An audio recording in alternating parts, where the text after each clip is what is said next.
민주당이 주도하는 좌파 사법 카르텔의 실체도 드러나고 있습니다. 지난 총선 때는 대장동 변호사들에게 국회의원 배지를 달아주기 위해 소위 비명식 행사까지 밀어붙였는데 이재명 대표 본인 사건을 변호하는 변호사들에게 당원들이 한 푼 두 푼 모아낸 당비까지 쥐어주고 있는 것입니다.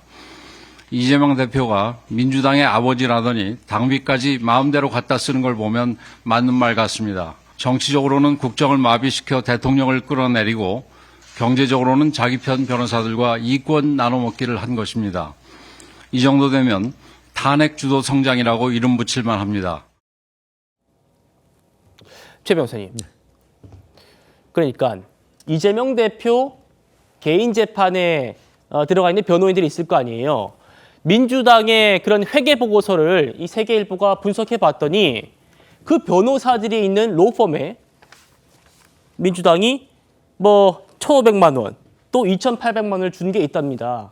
그러니까 이게 지금 민주당에서는 그거는 우리가 별개로 당에서 뭔가 하는 그런 사업에 대해서 용역을 한 것이지 이재명 대표 개인에게 준 게 아니다라고 항변을 합니다만 뭔가 이 구도가 좀 석연치 않아요. 어떻게 보십니까? 이재명 정치자금법 특검해야 되는 거 아닙니까? 만약에 국민의힘에서 이런 일이 있다고 하면 민주당이 득달같이 일어나가지고 이거 국민의힘 특검해라고 얘기할 겁니다. 그만큼 지금 국민의힘 국회의원들이 뭐 하는지에 대해서 저는 비판하지 않을 수 없는 것 같은데요. 제가 법조인으로서 봤을 때는 이것은 정치자금법 위반, 그리고 또 하나 나아가 형법상 횡령죄가 될 가능성이 상당히 있는 부분이 아닌가 싶습니다. 간단한 예로 예전에 이른바 땅콩 회항 사건이라는 게 있었습니다. 그게 대한항공의 부사장이 따로 뒤로 하게 해가지고 그거를 직권남용으로 해가지고 지금 형사 처벌되는데 그때의 변호사비를 대형 로펌 변호사비를 개인이 부담하지 않고 그 회사의 부사장의 그 형사 사건을 회사에 부담하겠다고 해서 그것을 검찰이 횡령죄로 인지해서 처벌받은 케이스가 있습니다. 예. 만약에 이것이 민주당인 지금 이것이 고소고발이 당대형 차원에 한 것이지 이재명 대표 개인을 위한 것이 아니다라고 하지만 그것이 이재명 대표와 전혀 관계가 없습니까? 오히려 지금 보면은 한 명 한 명의 변호사들이 실질적으로 지금도 이재명 대표의 이 관련된 형사 사건을 담당하고 있고 예. 거기다가 대형 로펌까지 사임을 했다가 거기에 있던 분들이 개인적으로 대형 로펌을 사임하고 개인적으로 지금 이재명 대표를 변호하고 있다는 그런 내용까지 나왔습니다. 그런데 이것이 횡령이나 아니면 정치자금법 위반이 아니라고요? 제가 봤을 때는 아니라고 하니까 부인하니까 그거에 대해서 경찰이든 검찰이든 아니면 공수처든 이 사안에 대해서 마치 윤석열 대통령에 대한 수사들처럼 같이 나서서 해야 되는 건 아니겠습니까? 저는 이런 부분에 있어서 본인들이 깨끗하게 써야 된다고 생각합니다. 말씀드렸듯이 그것이 당비인지 아니면 국고지원금으로 된 것인지 그것은 피 같은 당비이자 피 같은 혈세입니다. 그러면 그 돈이 이재명 대표의 개인의 변호를 위해서 쓰였다라는 의혹이 제기됐다고 하면 단순히 아니다라는 것이 아니고 객관적인 어떤 외부적인 감사를 통해서라도 확인해야 된다고 저는 확신합니다. 예. 자, 강부대 의원님. 네. 그러니까 이제 4,300만 원 정도가 쓰였는데 네. 이게 이재명 대표 변호인들 네. 개인에게 가는 건 아니지만 그 변호인들이 속한 로펌으로 갔다. 네. 그러니까 그동안 지금 이제 변호사비 대납 문제라든지 이런 의혹을 쭉 받아왔지 않습니까? 이재명 대표가. 그런 연장선인 것 같아요. 어떻게 보십니까? 근데 이제 지금까지 이재명 대표 관련된 변호사비 대납과 관련해가지고 뭐 구체적으로 위법사항, 불법사항 드러난 거 있습니까?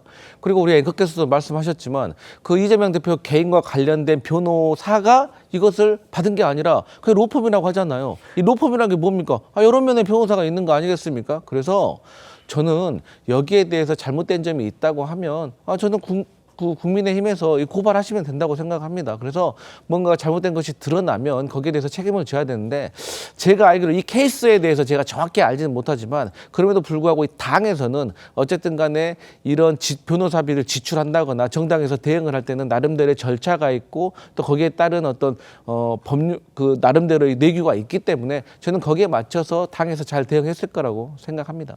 예. 주진우 의원실이 그래서 선관위에 유권 해석을 의뢰했답니다. 선관위 답변 보시겠습니다. 국회의원이 선거법 위반처럼 정치 활동을 위한 소송에서 무죄가 확정된다면 그 변호사 비용을 정치 자금으로 지출하는 것은 법상 제한되지 않는다. 반대로 유죄 판결이 확정되면 사적 경비나 부정한 용도로 보기 때문에 정치 자금으로 변호사 비용 지출 불가하다. 김영주 의원님. 네. 올해 또 국회의원 경력도 있으시고 또 정치권 계시면서 정치 자금이 개인의 이런 소송에다가 어떻게 쓰이는지 이런 부분에 대해서 선관위가 유죄가 확정된다면 이거는 사적 경비로 봐야 된다. 만약 이재명 대표 유죄가 나온다면 이거 지금 다 토해내야 된다. 이런 얘기를 한 거거든요. 어떻게 보십니까? 나는 저 답변에도 동의할 수도 없는 거고, 그러니까 유죄든 무죄든 그 비용 자체를 그러게요. 무죄가 되면 괜찮고 유죄가 되면 토해낸다. 저는 이것도 과연 국민들이 동의할 수 있을까요? 네. 그러니까 어쨌든 그러면 유죄인지 무죄인지 나오기 전에 미리 돈을 주는 그런 경우에 대해서 막을 수가 없잖아요. 사실은. 그래서 만약에 유죄가 됐을 때 내가 돈이 없다. 그러면 어떻게 할 겁니까? 당비를 쓰고 난 다음에 정치 자금을 자기가 쓰고 난 다음에 미리 돈을 다 완납을 하고 유죄일 경우에 내가 돈이 없다. 그럼 그걸 구상권 청구를 하나요? 사실 그런 면에서도 선관위가 매우 애매한 그런 어떤 위험한 답변, 유권 해석을 하고 있다고 보여집니다. 이제 그런 면에서 조금 더 과연 선관위 자체가 어떤 개인과 기관이 어떤 혼재되는 부분에 대한 명확한 구별의 의지가 있는지 물어보지 않을 수 없습니다. 좀 이상하긴 합니다. 이 논리대로라면 탄핵 심판 선고도 마찬가지 아닌가요? 그러니까 탄핵 심판 선고에서 만약에 탄핵 기각이 됐어요. 그러면 사실 당한 공직자 입장에서는 무고를 당한 입장인 건데 그 비용 같은 경우들을 자기는 본인 다 사비로 다 내지 않습니까? 이런 것도 또 반환해야 되는 거 아닌가? 어떻게 보십니까? 그러니까 결국은 죄가 있으면 어떻게 보면 더 가중처벌 받는 거고 죄가 없으면 똑같은 상황인데 그거에 대해서 일종의 어떻게 보면 돈에 대한 어떤 면죄부를 주는 거기 때문에 저도 사실 선관위에서 저렇게 얘기하는 게 보면 이기면 다 모든 것들이 끝난다 그런 거 아닙니까?